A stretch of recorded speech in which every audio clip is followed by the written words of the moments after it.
Thank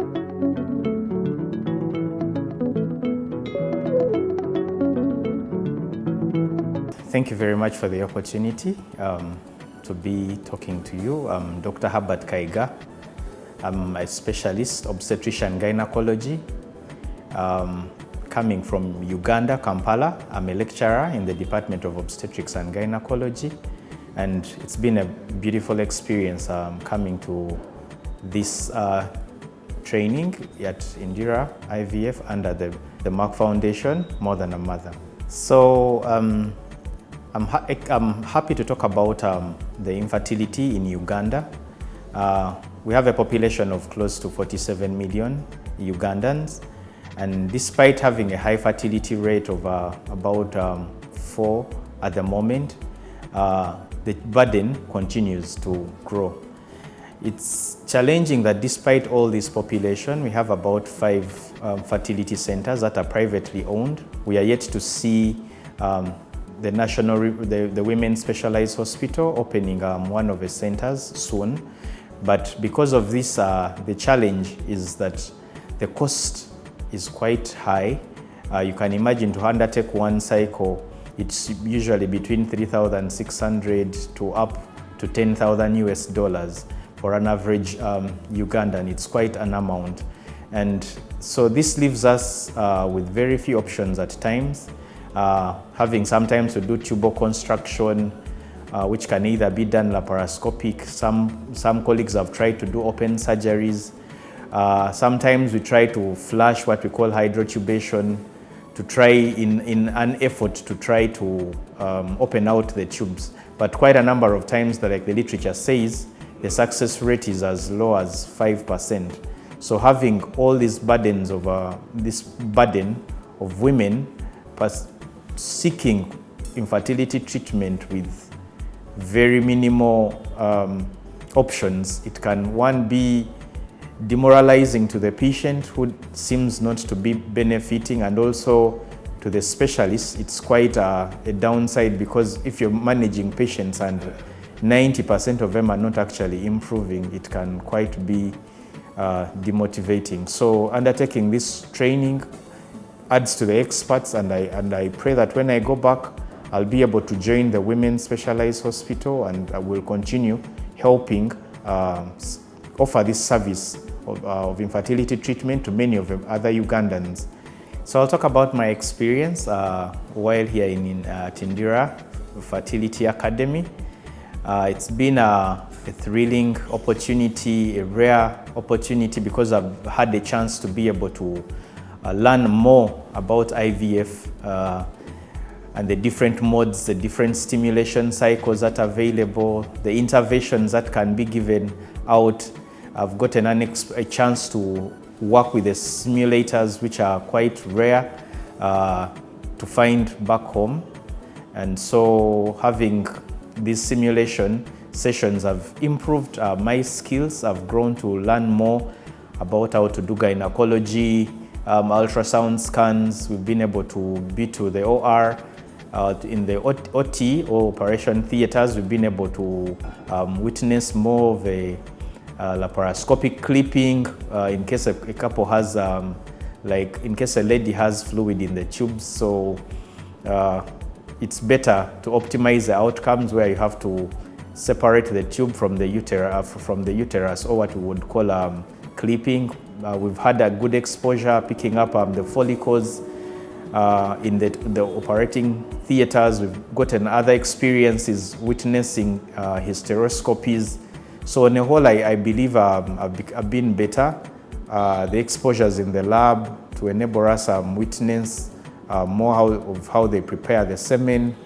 And I believe that when you go back home, there are more feasible options like intrauterine insemination. We believe with capacity and the existing systems, we should be able to do low-cost management, like in utero insemination. Of course, it's been quite sophisticated, sometimes adapting in these 3 or so months, but I believe that the skills which we've obtained, one, will help us in service delivery, and me as a trainer and a teacher, It will also enable me to impact the students with the other spectra of interventions that can be available in the training. So I am grateful to the Merck Foundation More Than a Mother, because it has enabled me enrich my skills, and I believe that I'll be more resourceful because of the exposure I've had while at Indira Fertility Academy. Talking about the infertility status in Uganda. Uganda is found in East Africa, and it's one of the areas where infertility is quite prevalent. Despite the high fertility rate, one would anticipate that maybe infertility wouldn't have any burden. But quite a number of studies that have been done in Uganda have actually shown that women who are unable to have children, they are actually traumatized. And when they try to compare in my local hospital, Mulago National Referral Hospital, it showed that actually women who had infertility opted to have HIV, that HIV was, they would rather have HIV rather than the infertility. But when they try to compare with a couple who were able to have children, actually, according to them, they thought HIV was a more disastrous disease. So by the time an infertile couple opts rather suffer from HIV than infertility, it actually shows that the burden is high. And quite a number of couples locally have condemned themselves, and they think that maybe using the family planning options which were available were the ones which led to their infertility.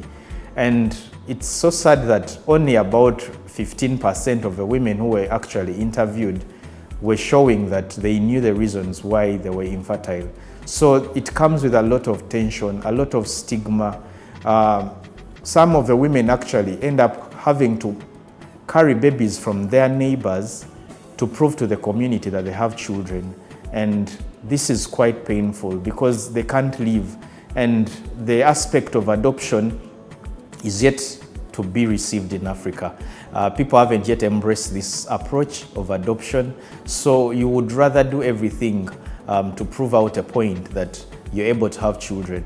I've actually interacted with some of the patients who have had infertility, and they would rather that at least they have many graveyards of miscarriages rather than being told that they can't have a child of their own. So infertility in Uganda sometimes sounds close to a death sentence, where you feel like you would rather die rather than live without children. Yeah, thank you very much again, and to our new aspirants who are interested in IVF training, we just want to tell you that this is an opportunity. It's an exposure that is quite unique, and it's one opportunity in a lifetime that you can actually look towards achieving. One, it would be ideal, I think, having gone through this, that you need to really read about the endocrinology that surrounds the menstrual cycle, get to know how the processes that are done, try to get acquainted with the practices back home, that when you come for this exposure, you will actually just polish up and have so much to seek out for. So it's a unique opportunity, but before coming, I think it would be quite intense and quite advisable that you read ahead of time, because it's more of a brain game. You have to think, plan. Different couples have different challenges, and when you come prepared up, I think it would be it would make your time and your stay fruitful. And yeah, I would highly recommend that you apply for such a course. It's a one-off in a lifetime, and I'm so grateful and so humbled to the Merck Foundation More Than a Mother for giving me this chance, and I really know that you'll make the most out of it. Yeah, thank you very much. Yeah, thank you very much to my fellow Ugandans. You're the best. Thank you for giving me this opportunity. The Ministry of Health, Makerere University, Case Hospital, for giving me this opportunity to come and prosper and excel in the area of infertility. I'm so grateful and so proud of my country, Uganda, and I look forward to giving the very best after this training. Thank you very much. Uganda.